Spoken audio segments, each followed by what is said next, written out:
Hello दोस्तों, स्वागत है आपका हमारे यूट्यूब चैनल में। दोस्तों हम लोग आज बात करने वाले हैं लोधी राजवंश के बारे में। लोधी डायनेस्टी के बारे में हम लोग आज प्रीवियस जो क्वेश्चन आ रखे हैं घटना चक्र के, उसको हम लोग आज डिस्कस करने वाले हैं। और दोस्तों आज की वीडियो में काफ़ी कम क्वेश्चन है क्योंकि घटना चक्र में काफ़ी कम क्वेश्चन दे रखे हैं। और दोस्तों वैसे भी इस जो लोधी डायनेस्टी से ज़्यादा क्वेश्चन बनते नहीं हैं, और जितने भी इंपॉर्टेंट क्वेश्चन बनते हैं उनको हम लोग आज डिस्कस कर लेंगे। दोस्तों हम लोग इस सीरीज में ऑलरेडी 4 वीडियो पब्लिश कर रखा है। फर्स्ट हमारा था Muslim invasion on India, Bharat पर मुस्लिम आक्रमण, जिसमें हमने बात करी Mohammad Ghaznavi, Mohammad Ghori, first battle of Tarai, second battle of Tarai के बारे में डिस्कस किया था। उसके बाद हमने बात करी दिल्ली सल्तनत में गुलाम वंश में। तो गुलाम वंश के हमारे फाउंडर थे कुतुबुद्दीन ऐबक। फिर उसके बाद उसके राजा बने इल्तुतमिश के बाद उनकी बेटी बनी रजिया। उसके बाद जो इंपॉर्टेंट राजा हैं जिनके बारे में क्वेश्चन ज़्यादा पूछा जाता है वो थे हमारे बालबन। फिर हमने बात करी खिलजी राजवंश के बारे में। तो खिलजी में मात्र 2 राजा थे, एक थे हमारे जलाउद्दीन खिलजी, दूसरे में थे हमारे अलाउद्दीन खिलजी। तो मेजरली जो क्वेश्चन आते हैं अलाउद्दीन खिलजी पे आते हैं। फिर हमने बात करी तुगलक राजवंश के बारे में। तो तुगलक राजवंश के फाउंडर थे हमारे गियासुद्दीन तुगलक। उसके बाद फिर उनके इंपॉर्टेंट राजा बने वो थे हमारे मोहम्मद बिन तुगलक। फिर हम आते हैं फिरोज शाह तुगलक। दोस्तों तुगलक डायनेस्टी में जो क्वेश्चन बनते हैं वो बनते हैं मोहम्मद बिन तुगलक और फिरोज शाह तुगलक पे ज़्यादा क्वेश्चन बनते हैं। और दोस्तों इन चारों वीडियो में अगर आप जाके देखिएगा तो सारे आपको जो इंपॉर्टेंट क्वेश्चन को काफ़ी डिटेल से काफ़ी अच्छे तरीके से कवर किया गया है। तो दोस्तों हम लोग आज डिस्कस करने वाले हैं लोधी राजवंश को। अगर आपने प्रीवियस वीडियोस को नहीं देखा तो उनके लिंक डिस्क्रिप्शन बॉक्स में आपको मिल जाएगा। तो दोस्तों चलिए शुरू करते हैं आज हम लोग लोधी डायनेस्टी के इंपॉर्टेंट क्वेश्चन को। तो आज का हमारा फर्स्ट क्वेश्चन है, निम्नलिखित सल्तनत शासकों में से कौन अफगान मूल का था? हु अमंग द फॉलोइंग सल्तनत rulers was of Afghan origin? Khilji, Tughlaq, Syed, Lodhi. तो दोस्तों हमने पहले ही इस देख लिया है कि हमारे जो खिलजी, तुगलक और सैयद ये हमारे अफगान ओरिजिन के नहीं है। तो हम उसका सही आंसर क्या बनता है? सही आंसर इसका बनता है लोधी डायनेस्टी इसका सही आंसर बनता है। तो लोधी राजवंश के जो भी लोग थे ये अफगान मूल के थे। लोधी डायनेस्टी का हम लोग बात करें तो इसकी हमारी फाउंडेशन हुई थी 1451 में, और ये हमारा चला था 1526 तक, जब हमारी फर्स्ट बैटल ऑफ पानीपत में इब्राहिम लोधी को हरा दिया था बाबर ने। तो लोधी डायनेस्टी का अगर हम लोग फाउंडर की बात करें तो इसके फाउंडर थे बहालुल लोधी। बहालुल लोधी की बात आते हैं सिकंदर लोधी। सिकंदर लोधी जो है सबसे इंपॉर्टेंट इसके शासक थे, जिन्होंने कई सारे इंपॉर्टेंट रिफॉर्म्स भी लिए थे और जिसपे मेजरली क्वेश्चन बनते हैं। इन्होंने सिटी स्टैब्लिश करी थी आगरा, जो कि एग्जाम में कई बार पूछा जाता है। इसके बारे में आगे क्वेश्चन भी है। तो फिर लास्ट जो राजा थे इसके वो थे हमारे इब्राहिम लोधी। तो इब्राहिम लोधी हार गए थे बाबर से फर्स्ट बैटल ऑफ पानीपत में 1526 में। तो इसके बारे में कई बार क्वेश्चन पूछा जाता है। दोस्तों ये जो क्वेश्चन है इसमें आपको क्रोनोलॉजिकल ऑर्डर से तीनों राजा को लगाना है। तो अभी हमने जस्ट वीडियो में देखा, फोटो में देखा कि कौन से राजा पहले आए थे। तो उसको अगर आपको दिमाग में बैठाना है लॉन्ग टर्म मेमोरी में, तो आप बिल्कुल इसको सॉल्व कीजिएगा तो आपको पूरी तरीके से आपका दिमाग में बैठ जाएगा। Which one of the following is the correct chronological order of the Afghan rulers to throne of Delhi? Sikandar Shah, Ibrahim Lodhi, Bahlul Lodhi. तो आपको सही सा ये ऑप्शन सेलेक्ट करना है। तो इसका सही आंसर है option number C. Option C में सबसे पहले देखिए बहालुल लोधी इसके फाउंडर थे। उसके बाद हमारे आए थे सिकंदर शाह, फिर लास्ट हमारे आए थे इब्राहिम लोधी। तो इसका सही आंसर है। तो ये क्वेश्चन कई बार पूछा जाता है। नेक्स्ट क्वेश्चन की तरफ बढ़ते हैं।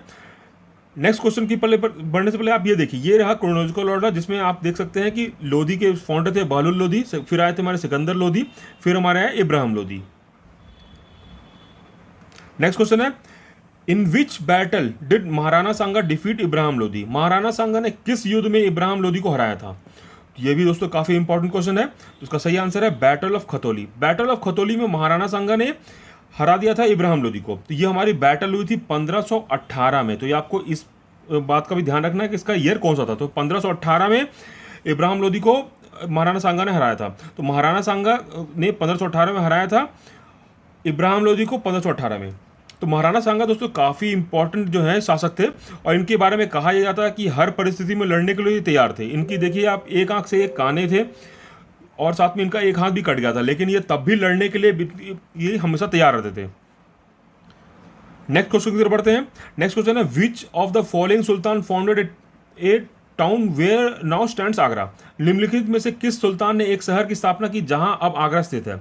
दोस्तों ये जो क्वेश्चन है VVI है, क्योंकि ये क्वेश्चन बहुत बार पूछा जाता है, अलग अलग एग्जाम में पूछा जाता है, चाहे हमारे रेलवे एग्जाम हो गया, IBPS हो गया, कोई और एग्जाम हो गया। तो सही आंसर है इसका डी, सिकंदर लोधी ने स्टैब्लिश किया था हमारा आगरा सिटी को, जहाँ पे आगरा सिटी अभी मौजूद है। तो इसके जो सिटी है उसको स्टैब्लिश करने का रीज़न क्या था? वो चाहते थे कि राजस्थान पे कंट्रोल करने के लिए ये पूरा सिटी को बनाने के लिए उनका मंशा थी। और जो साथ में यहाँ पे सिकंदर लोधी ने दोस्तों रोड्स पे, साथ में इरिगेशन पे भी काफ़ी बढ़िया काम किया था, जिससे पीजेंट्स को काफ़ी हेल्प मिला था। और उनको जो पर्सन पोल्ट्री में काफ़ी इंटरेस्ट था, उसी पे हमारा बेस्ड है नेक्स्ट क्वेश्चन। ये देखिए, सिकंदर लोधी राज का करने आए थे 1489 से लेकर के 1570 तक इन्होंने राज किया था। अभी आपको पता है कि लोधी डायनेस्टी का फाउंडेशन कब लगा था? तो वो हमारा फाउंडेशन था 1451 में, ये एस्टैब्लिश किया गया था। हमारे बहलुल लोधी के द्वारा ये एस्टैब्लिश किया गया था। तो ये आपको ध्यान में रखना है। इसका सेकंड राजा थे सिकंदर लोधी। सिकंदर लोधी को निज़ाम खान के नाम से भी जानते हैं, ये भी कई बार पूछा जाता है। तो निज़ाम खान कौन थे? तो हमारे सिकंदर लोधी थे।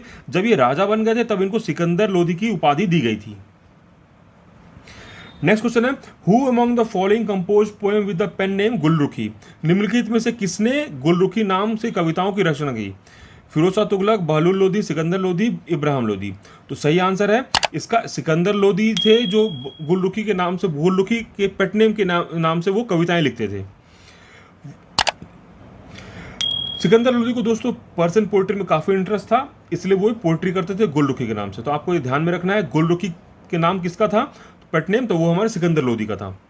नेक्स्ट क्वेश्चन है, which of the following sultans is known for having abolish the tax on grains? निम्नलिखित में से कौन सा सुल्तान अनाज पर कर समाप्त करने के लिए जाना जाता है?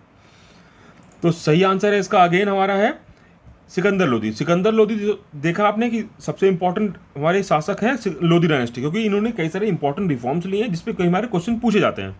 तो सिकंदर लोधी ने क्या किया था, जातक नाम से जो टैक्स ग्रेन्स पर टैक्स लगता था उसको एबॉलिश कर दिया था।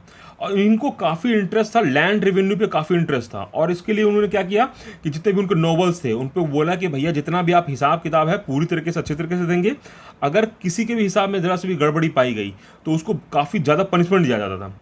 और सिकंदर लोधी ने एक इंपॉर्टेंट काम किया था, मेजरमेंट, इन लोगों ने लैंड मेजर करने के लिए एक मेजरमेंट का भी उन्होंने नया तरीका बनाया था। उन्हें एक मेजरमेंट का स्केल बना दिया, उसको बोला गज सिकंदरी। तो गज सिकंदरी क्या है? ये हमारा मेजरमेंट स्केल है जिससे लैंड को मेजर करने के लिए ये उन्होंने बनाया था। और इसका जो इस्तेमाल है शेर शाह सूरी और साथ में अकबर के टाइम तक इसका हुआ है। तो ये आपको ध्यान में रखना है कि गज सिकंदरी क्या था। गज मतलब क्या होता है? गज अभी हम लोग देखते हैं, गज एक हमारा मेजरमेंट होता है लैंड का, उसी से आप लिंक करके उसको याद कर सकते हैं। गज सिकंदरी सिकंदर के द्वारा स्टैब्लिश किया गया, लैंड मेजर करने के एक यूनिट बनाया गया था। नेक्स्ट क्वेश्चन है, in which order did the following dynasty rule in Delhi? निम्नलिखित राजवंशों ने दिल्ली पर किस क्रम में शासन किया? खिलजी, लोधी, सैयद, दास। तो सही आंसर इसका है, देखिए सबसे पहले तो आपको इसका आंसर क्या है? आंसर है हमारा डी। सबसे पहले हमारा दास वंश आया था। दास वंश में हमारे कौन से राजा आते हैं? तो सबसे पहले इसमें हमारे आते हैं कुतुबुद्दीन ऐबक, फिर आते हैं इल्तुतमिश, फिर रजिया, फिर घियासुद्दीन बालबन इसमें आते हैं। तो ये हमारा देखिए डी है 4132। तो फिर उसके बाद हमारे आते हैं खिलजी राजवंश। खिलजी में मात्र दो राजा थे, एक थे हमारे जलाउद्दीन खिलजी, दूसरे थे हमारे अलाउद्दीन खिलजी। इनका टाइम पीरियड था 1290 से 1320 तक। फिर उसके बाद सैयद डायनेस्टी। सैयद डायनेस्टी की जो अगर हम लोग बात करें तो 1414 से लेकर 1451 तक इन्होंने राज किया था। फिर हमारे लास्ट आते हैं लोधी राजवंश। तो लोधी राजवंश का फाउंडेशन कब हुआ था? ये 1451 से हमारा का फाउंडेशन हुआ था और ये 1526 तक चला था। तो इसका सही आंसर है डी। तो दोस्तों ये जो इंपॉर्टेंट जो क्रोनोलॉजिकल ऑर्डर्स में कई बार एग्जाम में पूछा जाता है, ये चाहे इसमें आपको ऊपर नीचे करके देते हैं, ये कई बार एग्जाम में अलग अलग एग्जाम में पूछा जाता है, तो इसलिए आपको इनके टाइम पीरियड याद करने होंगे। नेक्स्ट क्वेश्चन है, who among these was not from the slave dynasty? इनमें से कौन गुलाम वंश से नहीं था? तो बलबन, इल्तुतमिश, कुतुबुद्दीन ऐबक, इब्राहिम लोधी। तो अभी हमने देखा कि इब्राहिम लोधी हमारे लोधी राजवंश के थे, तो उसका सही आंसर है डी।